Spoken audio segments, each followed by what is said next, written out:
আগামী 21শে জুন বিশ্ব যোগা দিবস পালন করা হবে। তারই পূর্ব প্রস্তুতিকে ঘিরে আসানসোল পৌর নিগমের পক্ষ থেকে আসানসোল পৌর নিগমের কর্মচারী ও আধিকারিকদের নিয়ে একটি যোগা ট্রেনিং ক্যাম্পের আয়োজন করা হয় আসানসোল পৌর নিগমে।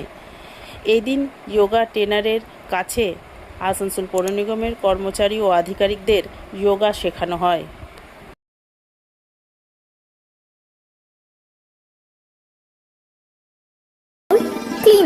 অনুষ্ঠান বলতে আপনারা জানেন যে আগামী 21শে জুন ইন্টারন্যাশনাল যোগা ডে। এবার হচ্ছে যে শরীরকে সুস্থ রাখার তাগিদে প্রত্যেকটা মানুষকে যোগাসন করার প্রয়োজন আছে।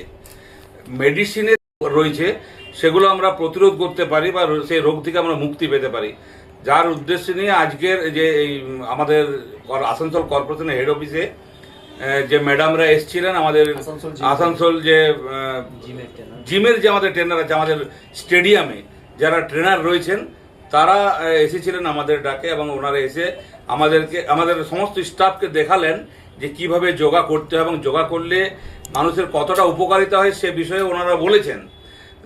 এইবারে যে আমাদের সবারই ইচ্ছে যে প্রত্যেকটা মানুষই যোগাসন করুন, এবং আগামী 21 তারিখে যে ইন্টারন্যাশনাল যোগা ডে আছে সেটা আমরা যেন পালন করতে পারি, সেই প্রস্তুতি পর্ব নিয়ে আজকে আমাদের এই একটা ছোট্ট করে যোগার ক্লাস আর কি হলো আর কি।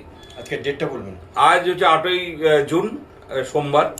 আমাদের মধ্যে উপস্থিত ছিলেন আমাদের আসানসোল কর্পোরেশনের সেক্রেটারি স্যার বড়বাবু ছিলেন, আরও স্যানিটারি ইন্সপেক্টর ছিলেন, মহিলাদের উল্লেখযোগ্য সাড়া পাওয়া গেছে, মহিলারাও ছিলেন, লেডি স্টাফরাও ছিলেন, যেহেতু লেডি দিদিমণিরা সব এসেছিলেন, লেডি স্টাফরাও ছিলেন, তারাও দেখলেন এবং খুবই ভালো লাগলো। এবং অনেক কিছু যোগা যেটা আছে সেটা আমরা জানি না, সেটা আগামী দিনে আরো ট্রেনিং ক্যাম্প হবে কি যোগা? ওনারা তো নিশ্চয়ই রেডি আছে। আমরা হয়তো যদি সুযোগ সময় পাই ওনাদেরকে বললে আশা করবো না, নিশ্চয়ই ওনারা না বলবেন না, ওনারা আসবেন। আমি তাপস কর্মকার, আমার আসানসোল কর্পোরেশনের স্টাবলিশমেন্টের ইনচার্জ।